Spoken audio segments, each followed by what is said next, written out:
Assalamu alaikum wa rahmatullahi wa barakatuh. Mes chers frères et sœurs en islam, que la paix, la miséricorde et la bénédiction d'Allah soient sur vous.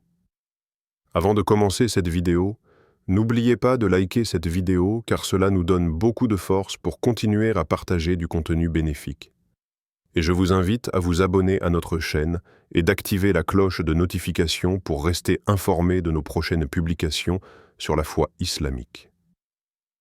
Mes frères et sœurs, je vous demande de rester connectés jusqu'à la fin de la vidéo pour découvrir les secrets qui y trouvent le bijou noir, ce que cache la beauté extérieure. Dans l'apparence, il brille. Il est élégant, raffiné, parfois mystérieux. Le bijou qu'on t'offre semble anodin, chargé d'intentions douces, d'affection ou de reconnaissance. Tu peux penser « quelle belle attention ». Mais dans les coulisses invisibles, ce présent pourrait n'être rien d'autre qu'un piège déguisé, une malédiction soigneusement enveloppée. Dans l'or et l'argent. Dans la tradition islamique, le monde occulte est une réalité. Le Coran, les hadiths et l'expérience des croyants en témoignent. Les djinns, la magie, les mauvais œils. Tout cela fait partie de ce que nous devons connaître pour nous protéger. Et parfois, la porte d'entrée de ces mots n'est pas une menace évidente. Elle peut venir sous la forme la plus séduisante. Un cadeau. Imagine un bracelet noir, orné d'une pierre obscure, que tu reçois d'une personne que tu connais à peine. Cette personne insiste pour que tu le portes. Elle sourit, mais son regard semble froid, presque vide. Ce bracelet a été chargé.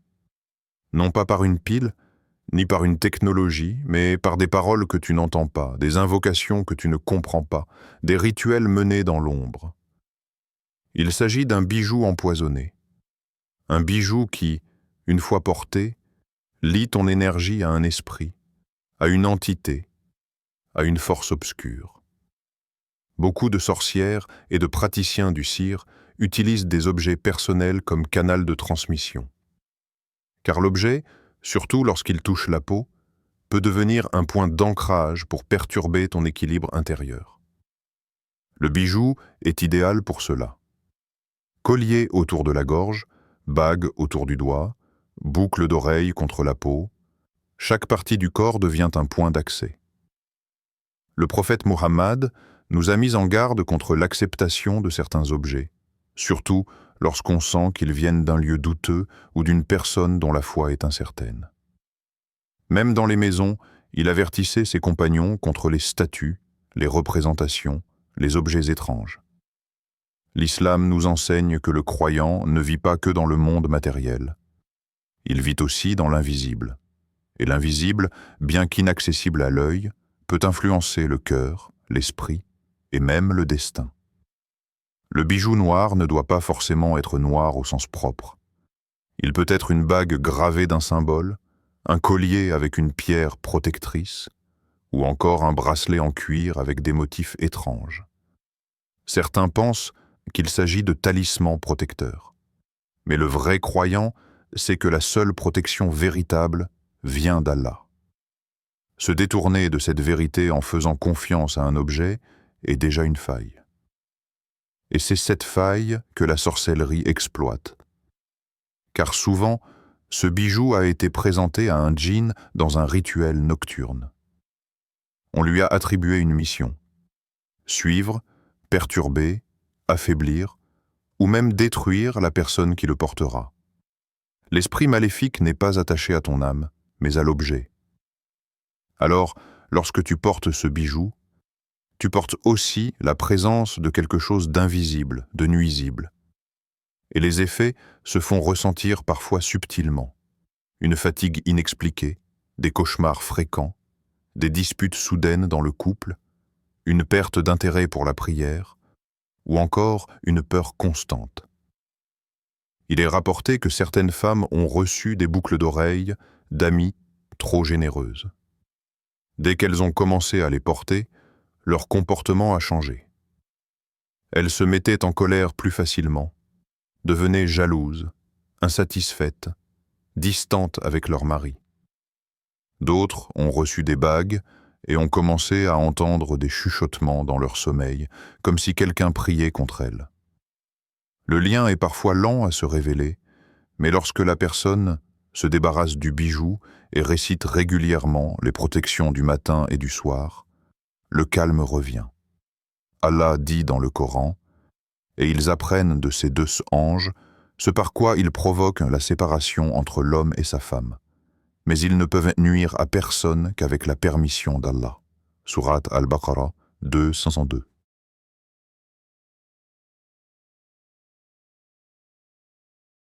Assalamu alaikum wa rahmatullahi wa barakatuh. Mes chers frères et sœurs en islam, que la paix, la miséricorde et la bénédiction d'Allah soient sur vous. Avant de commencer cette vidéo, n'oubliez pas de liker cette vidéo car cela nous donne beaucoup de force pour continuer à partager du contenu bénéfique. Et je vous invite à vous abonner à notre chaîne et d'activer la cloche de notification pour rester informé de nos prochaines publications sur la foi islamique. Mes frères et sœurs, je vous demande de rester connectés jusqu'à la fin de la vidéo pour découvrir les secrets qui y trouvent le bijou noir, ce que cache la beauté extérieure. Dans l'apparence, il brille. Il est élégant, raffiné, parfois mystérieux. Le bijou qu'on t'offre semble anodin, chargé d'intentions douces, d'affection ou de reconnaissance. Tu peux penser « quelle belle attention ». Mais dans les coulisses invisibles, ce présent pourrait n'être rien d'autre qu'un piège déguisé, une malédiction soigneusement enveloppée. Dans l'or et l'argent. Dans la tradition islamique, le monde occulte est une réalité. Le Coran, les hadiths et l'expérience des croyants en témoignent. Les djinns, la magie, les mauvais œils. Tout cela fait partie de ce que nous devons connaître pour nous protéger. Et parfois, la porte d'entrée de ces maux n'est pas une menace évidente. Elle peut venir sous la forme la plus séduisante. Un cadeau. Imagine un bracelet noir, orné d'une pierre obscure, que tu reçois d'une personne que tu connais à peine. Cette personne insiste pour que tu le portes. Elle sourit, mais son regard semble froid, presque vide. Ce bracelet a été chargé. Non pas par une pile, ni par une technologie, mais par des paroles que tu n'entends pas, des invocations que tu ne comprends pas, des rituels menés dans l'ombre. Il s'agit d'un bijou empoisonné. Un bijou qui, une fois porté, lie ton énergie à un esprit, à une entité, à une force obscure. Beaucoup de sorcières et de praticiens du cire utilisent des objets personnels comme canal de transmission. Car l'objet, surtout lorsqu'il touche la peau, peut devenir un point d'ancrage pour perturber ton équilibre intérieur. Le bijou est idéal pour cela. Collier autour de la gorge, bague autour du doigt, boucle d'oreille contre la peau, chaque partie du corps devient un point d'accès. Le prophète Muhammad nous a mis en garde contre l'acceptation de certains objets, surtout lorsqu'on sent qu'ils viennent d'un lieu douteux ou d'une personne dont la foi est incertaine. Même dans les maisons, il avertissait ses compagnons contre les statues, les représentations, les objets étranges. L'islam nous enseigne que le croyant ne vit pas que dans le monde matériel. Il vit aussi dans l'invisible. Et l'invisible, bien qu'inaccessible à l'œil, peut influencer le cœur, l'esprit et même le destin. Le bijou noir ne doit pas forcément être noir au sens propre. Il peut être une bague gravée d'un symbole, un collier avec une pierre protectrice, ou encore un bracelet en cuir avec des motifs étranges. Certains pensent qu'il s'agit de talismans protecteurs. Mais le vrai croyant sait que la seule protection véritable vient d'Allah. Se détourner de cette vérité en faisant confiance à un objet est déjà une faille. Et c'est cette faille que la sorcellerie exploite. Car souvent, ce bijou a été présenté à un djinn dans un rituel nocturne. On lui a attribué une mission: suivre, perturber, affaiblir ou même détruire la personne qui le portera. L'esprit maléfique n'est pas attaché à ton âme, mais à l'objet. Alors, lorsque tu portes ce bijou, tu portes aussi la présence de quelque chose d'invisible, de nuisible. Et les effets se font ressentir parfois subtilement. Une fatigue inexpliquée, des cauchemars fréquents, des disputes soudaines dans le couple, une perte d'intérêt pour la prière, ou encore une peur constante. Il est rapporté que certaines femmes ont reçu des boucles d'oreilles d'amies trop généreuses. Dès qu'elles ont commencé à les porter, leur comportement a changé. Elles se mettaient en colère plus facilement, devenaient jalouses, insatisfaites, distantes avec leur mari. D'autres ont reçu des bagues et ont commencé à entendre des chuchotements dans leur sommeil, comme si quelqu'un priait contre elles. Le lien est parfois lent à se révéler, mais lorsque la personne se débarrasse du bijou et récite régulièrement les protections du matin et du soir, le calme revient. Allah dit dans le Coran, et ils apprennent de ces deux anges ce par quoi ils provoquent la séparation entre l'homme et sa femme. Mais ils ne peuvent nuire à personne qu'avec la permission d'Allah. Sourate Al-Baqarah 2:502.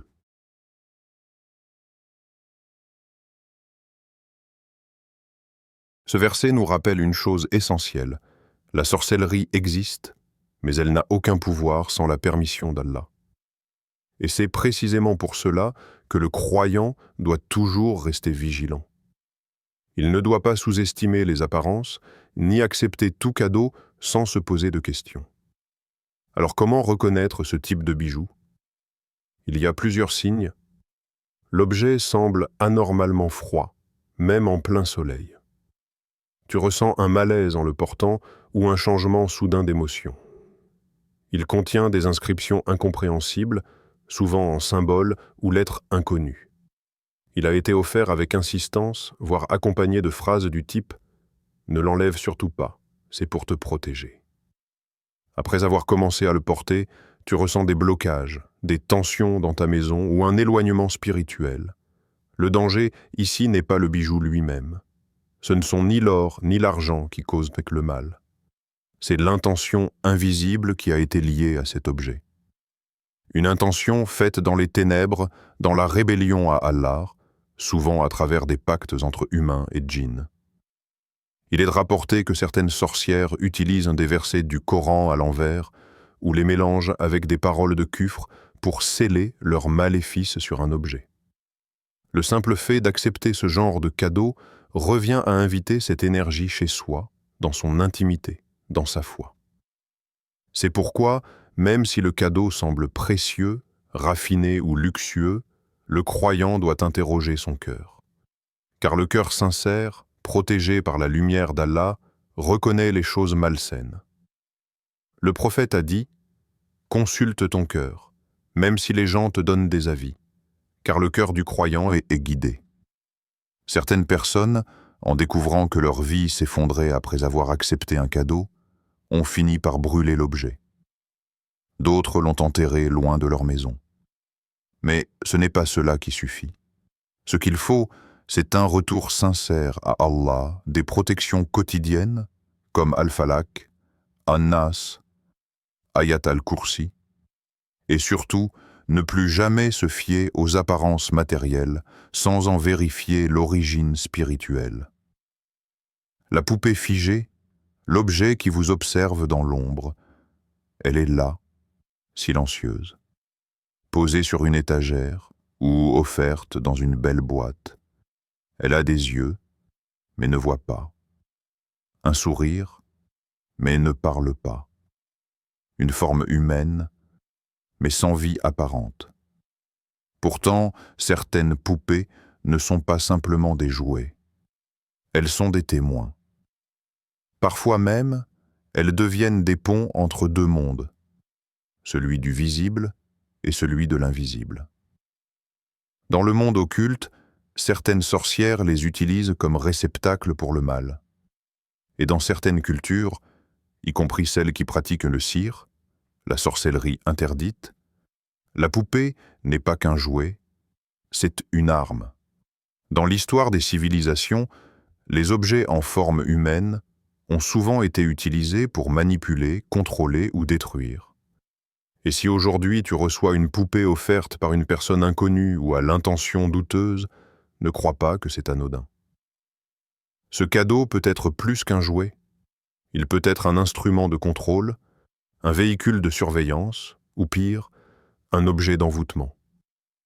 Il est rapporté dans les témoignages d'exorcistes musulmans, Raqi, que certaines personnes se plaignent de sentir une présence chez elles après avoir reçu une poupée. Des bruits étranges, des ombres qui bougent, des réveils en sursaut, des tensions dans la maison. Lorsqu'ils font la roqya, lecture coranique de guérison, on découvre que l'objet, souvent une poupée ou une figurine, est la source du mal. Elle avait été utilisée dans un rituel par une sorcière pour héberger un djinn. Le djinn, cet être invisible, peut être lié à un objet. Et plus l'objet ressemble à un être humain, plus la connexion est facile. Pourquoi ? Car le djinn, bien que fait de feu, aime prendre forme.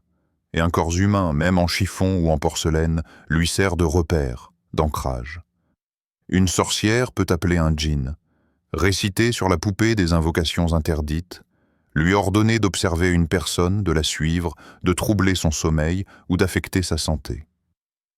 La poupée devient alors un miroir. Elle reflète ce qu'on lui a ordonné, souvent sans que la victime ne s'en rende compte.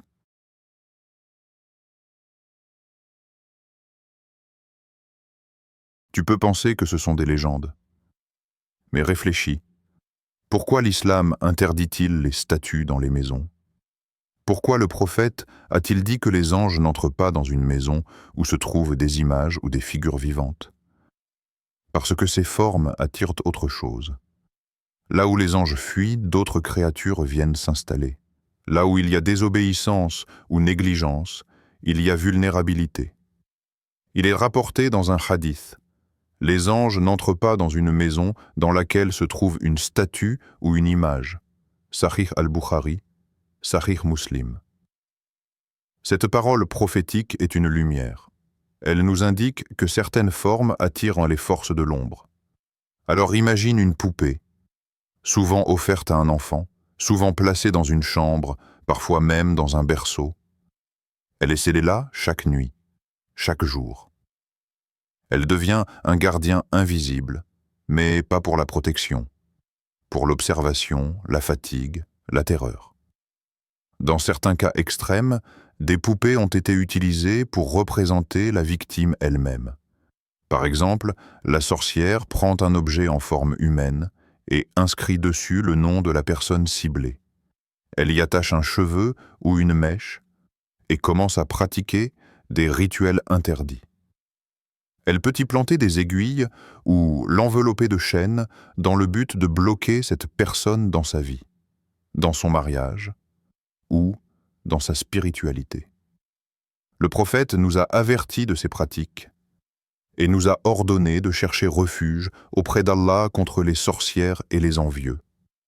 Allah dit dans le Coran « Et contre la sorcière qui souffle sur les nœuds » sourate Al-Falaq, 113:4.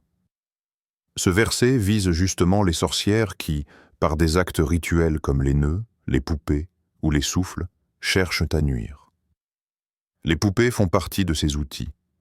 Elles sont parfois liées à des sortes d'amour, de séparation ou de maladie. Et le plus effrayant, c'est que cela peut se faire sans que la victime ne sache d'où vient le mal. Il est essentiel d'avoir le bon réflexe. Ne jamais accepter une poupée comme cadeau si tu sens une énergie étrange, si tu ignores l'intention de celui qui te l'offre, ou si tu observes un changement après son arrivée chez toi. Car même un objet innocent peut devenir un outil de destruction s'il est entre les mains de ceux qui pactisent avec les forces obscures. Certaines poupées ont aussi été retrouvées avec des objets à l'intérieur, des aiguilles, des morceaux d'ongles, du fil rouge, voire des feuilles sur lesquelles étaient inscrites des formules. Ces objets sont enterrés, cachés ou offerts volontairement. Ils peuvent provoquer chez les victimes des maladies chroniques sans cause médicale, une dépression persistante, ou des conflits récurrents dans la famille. Dans la roquia islamique, l'un des signes révélateurs est la réaction étrange d'un malade en présence de la poupée. Par exemple, une femme frappée de douleurs insoutenables ne réagit à aucun traitement. Mais dès que la poupée est retirée de la maison et détruite, la douleur disparaît. Pourquoi? Parce que le lien était là. Invisible mais réel, spirituel mais concret. Et n'oublions pas que les enfants sont souvent les cibles privilégiées. Car ils sont plus vulnérables, plus purs, donc plus dérangeants pour le mal. Leur innocence attire la jalousie, l'envie, et parfois même la haine des cœurs corrompus. Leur offrir une poupée habitée, c'est leur tendre un piège. Une mère doit être vigilante. Un père doit faire preuve de discernement. Enfin, il faut comprendre que ce n'est pas la poupée en elle-même qui est puissante. C'est ce qu'on y met. Ce sont les paroles qu'on récite sur elle, les intentions qu'on y insuffle. C'est pourquoi, en islam, la protection commence toujours par le dhikr, la roquia, et l'invocation sincère à Allah. Car lui seul voit ce que nous ne voyons pas. Lui seul protège des pièges que nous ne soupçonnons même pas. Le bijou ensorcelé, l'éclat qui éteint la lumière. Il scintille, il attire le regard. Il est offert avec un sourire, emballé dans un écrin précieux, un bijou, un simple collier, un bracelet, une bague. Mais parfois, derrière cet éclat apparent, se cache une ombre redoutable. Car certains bijoux ne sont pas seulement des ornements. Ils sont des portails. Des canaux par lesquels le mal pénètre dans la vie d'une personne. Dans l'univers du sihir, les sorcières utilisent les objets de valeur, surtout ceux portés près du corps, pour semer le poison de la destruction. Tu penses que un bijou est un symbole d'amour ou d'amitié? Peut-être. Mais dans le monde invisible, un bijou ensorcelé devient un lien spirituel, une chaîne invisible, ou un véhicule de malédiction. On le porte sur soi, on le garde près du cœur, on y attache de la valeur. C'est précisément ce lien émotionnel que les sorcières exploitent, car plus tu tiens à l'objet, plus tu le portes, plus il s'enracine dans ta vie, et plus son effet devient profond. Le bijou maudit est souvent confectionné dans un rituel. La sorcière, ou le praticien de la magie noire, récite des incantations interdites, souffle sur le métal, y attache parfois un cheveu ou une trace biologique de la victime.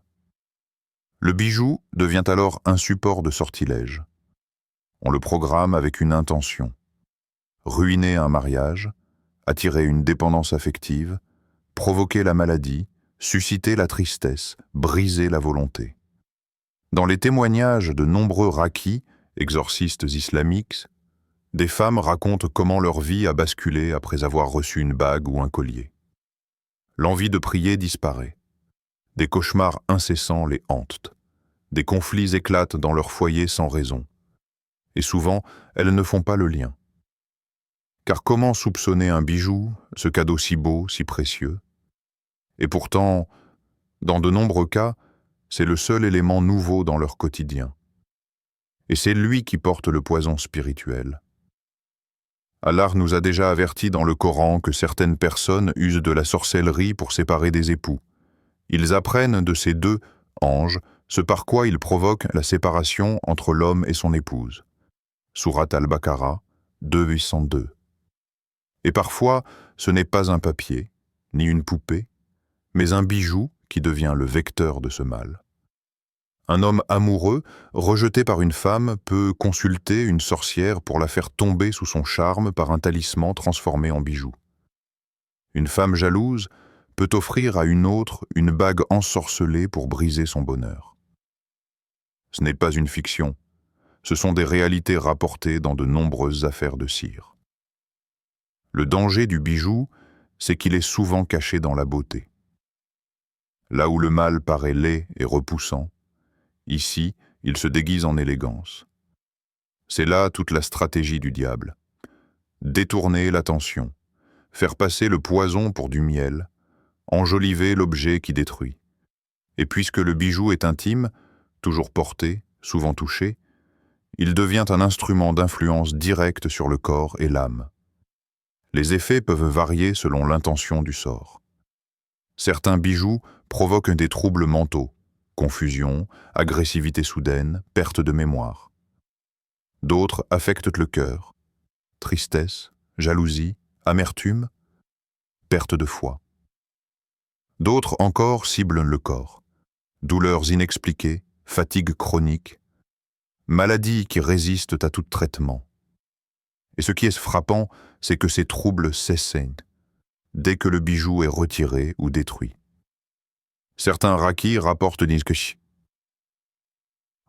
que, pendant la lecture de la rokia, le malade commence à hurler, à supplier, à vouloir garder le bijou, comme si une entité à l'intérieur parlait à travers lui, comme si le lien était si fort qu'il ne pouvait s'en séparer.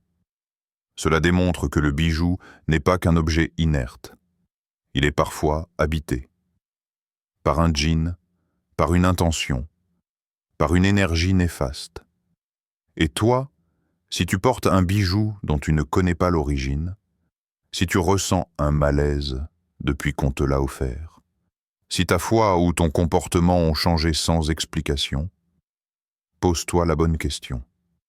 Le parfum maudit, le souffle invisible du mal, il ne se voit pas, il ne se touche pas, il se glisse dans l'air, effleure les narines, séduit les sens. Un parfum, délicat, mystérieux, envoûtant. Pourtant, ce que beaucoup ignorent, c'est que certaines essences peuvent être porteuses de malédictions, imprégnées de cire, et même utilisées pour convoquer ou lier des djinns. Ce cadeau, aussi élégant soit-il, peut être l'un des plus dangereux.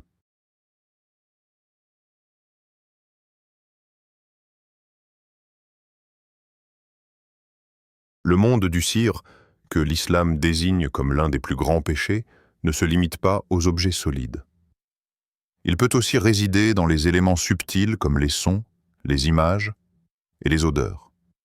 Et dans ce domaine, les sorcières, femmes et hommes, utilisent des parfums comme véhicules occultes. Pourquoi? Parce que le parfum entre dans l'être humain sans défense, sans barrière, par la respiration.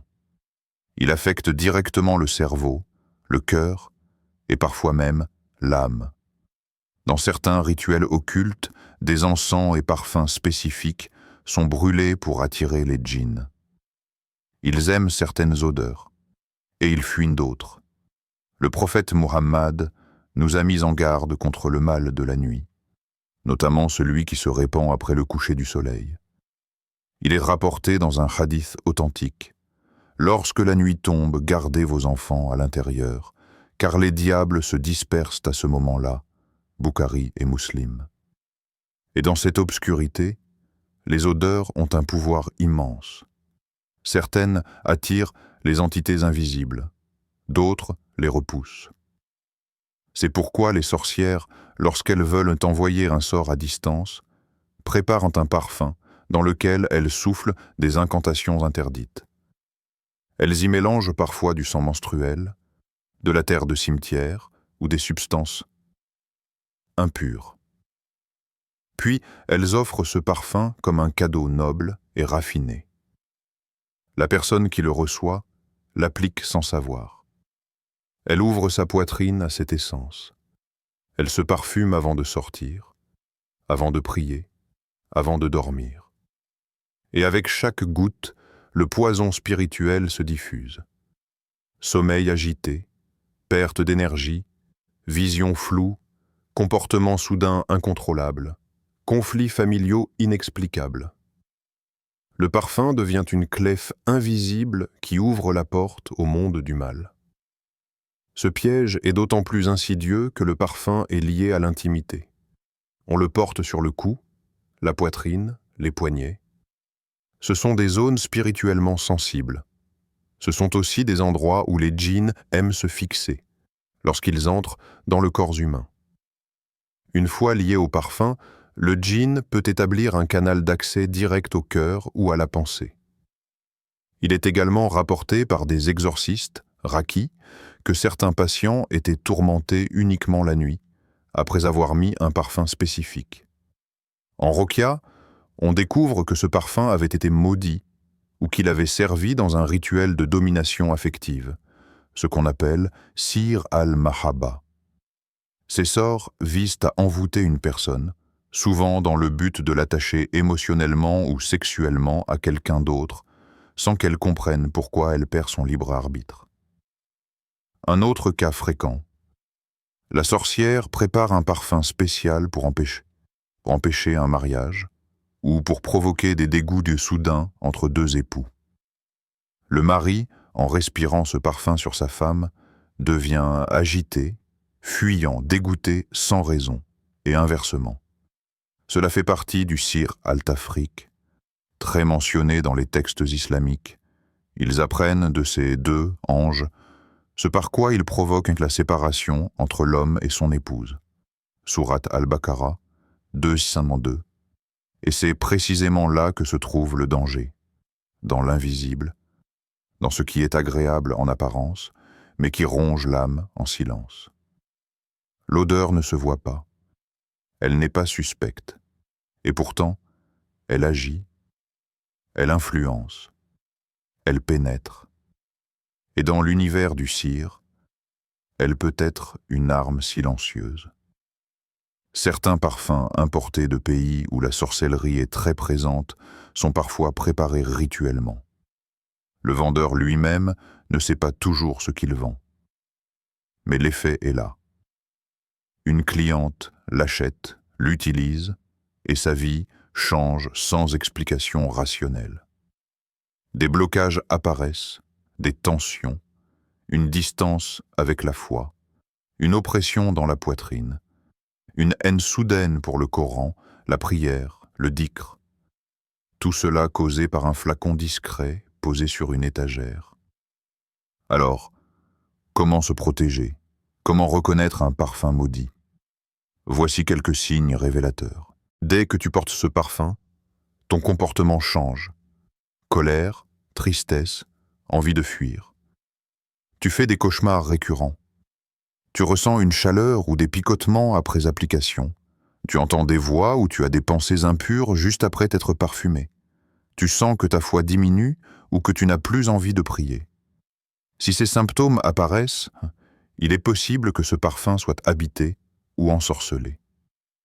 Il est alors recommandé de s'en débarrasser de manière sûre, par exemple en le jetant dans une rivière en récitant la Fatiha ou Ayat al-Kursi, et de purifier sa maison et son corps avec du Coran, de l'eau coranisée et des invocations de protection. Le prophète nous a appris les invocations du matin et du soir, dont l'une très puissante contre tout mal invisible. Bismillah alladhi la yadurru ma asmihi shay'un fil ardi wa la fis sama'i wa huwa as-sami'ul alim. Au nom d'Allah, avec le nom duquel rien ne peut nuire, ni sur la terre ni dans le ciel, et il est celui qui entend et sait tout. Cette invocation, récitée 3 fois le matin et 3 fois le soir, forme un bouclier invisible contre toute attaque occulte. Il ne suffit pas d'être méfiant. Il faut être spirituellement armé.